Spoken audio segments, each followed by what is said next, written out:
Likuiditas perekonomian nasional yang terukur dari uang beredar dalam arti luas pada Agustus 2021 tumbuh melambat dibandingkan bulan sebelumnya, berada di level 7.198,9 triliun rupiah. Nilai itu tumbuh 6,9% secara tahunan. Sedangkan bila dibandingkan dengan periode Juli 2021, masih tumbuh 8,9% secara tahunan. Kepala Departemen Komunikasi sekaligus Direktur Eksekutif Bank Indonesia, Erwin Haryono mengungkapkan, perlambatan juga terjadi pada komponen uang beredar sempit dan uang kuasi. Dinamika pada uang beredar dalam arti luas selaras dengan tagihan bersih kepada pemerintah pusat yang tumbuh 21,1% secara tahunan pada Agustus 2021. Angka ini lebih rendah dari pertumbuhan bulan sebelumnya yang mencapai 38,4%. Di sisi lain, aktiva luar negeri bersih dan penyaluran kredit untuk sektor swasta domestik pada Agustus 2021 tumbuh lebih tinggi dibandingkan dengan Juli 2021. Hal ini pun turut menahan perlambatan pertumbuhan uang beredar.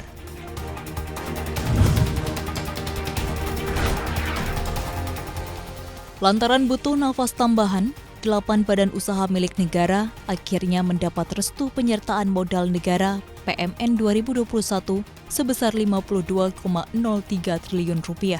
Nilai tersebut terdiri dari PMN 35,13 triliun rupiah dan PMN tambahan 16,9 triliun rupiah.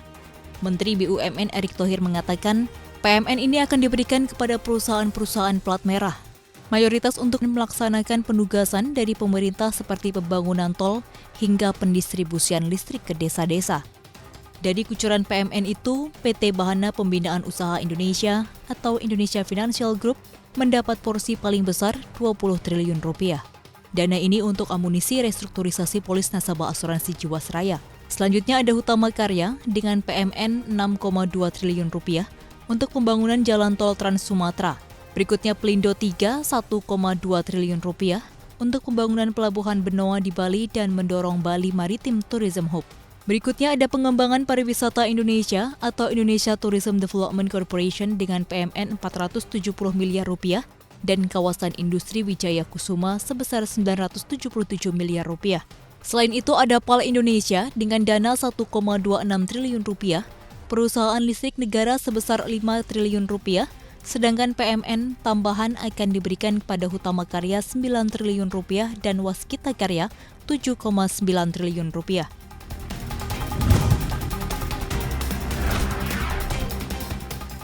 Hingga September 2021, Pertamina mencatatkan produksi minyak sebesar 409.000 barel per hari dan gas 2.600 juta standar kaki kubik gas per hari. Artinya ada peningkatan untuk produksi minyak di mana hingga semester 1 2021 tercatat 390.000 BPH, sementara untuk produksi gas relatif sama dibandingkan semester 1 2021 di angka 2.665 juta standar kaki kubik gas per hari. Direktur Pengembangan dan Produksi PT Pertamina Hulu Energi, Subholding Upstream Pertamina, Taufik Aditya Warman menyatakan pihaknya akan menggenjot produksi tahun ini. Di antaranya melalui program akselerasi dan proyek pengembangan, pihaknya pun optimistis masih ada sisa waktu sekitar 4 bulan ke depan untuk mendukung target produksi migas tahun ini.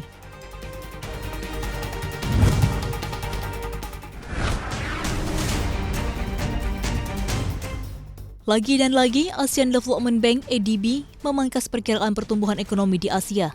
Ada 3 hal utama yang membuat perkiraan ekonomi dipangkas, mulai dari tingkat vaksinasi yang lambat, lonjakan kasus infeksi, dan aturan penguncian yang melumpuhkan aktivitas masyarakat. ADB memperkirakan pertumbuhan kawasan sekitar 7,1%, turun dari perkiraan April 7,3%. ADB pun menyebut jalan untuk pemulihan masih rapuh, pasalnya kerugian pendapatan akibat pandemi akan berlangsung lama. Untuk wilayah Asia Timur diperkirakan tumbuh 7,6%, naik dari ramalan April 7,4%. Untuk kawasan Asia Tenggara, ekonomi akan tumbuh 3,1%. Di sisi lain, untuk kawasan Pasifik, diprediksi akan terkontraksi 0,6%.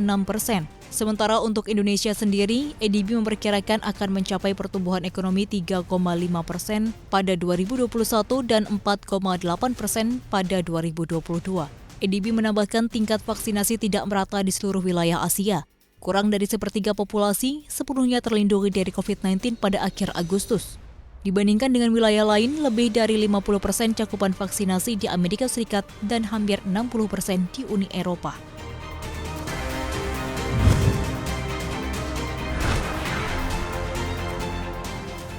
DPR Amerika Serikat akhirnya mengesahkan rancangan undang-undang yang mencegah terhentinya roda pemerintahan Amerika Serikat atau shutdown.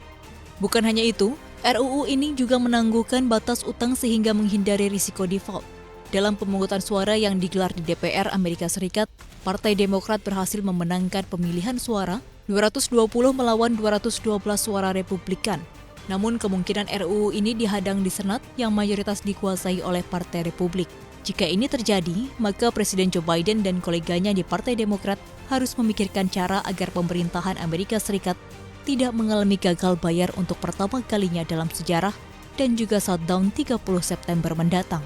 Polemik ini muncul setelah Menteri Keuangan Amerika Serikat Janet Yellen memperingatkan pemerintahan Joe Biden akan ancaman default jika tidak menaikkan atau menangguhkan batas utang.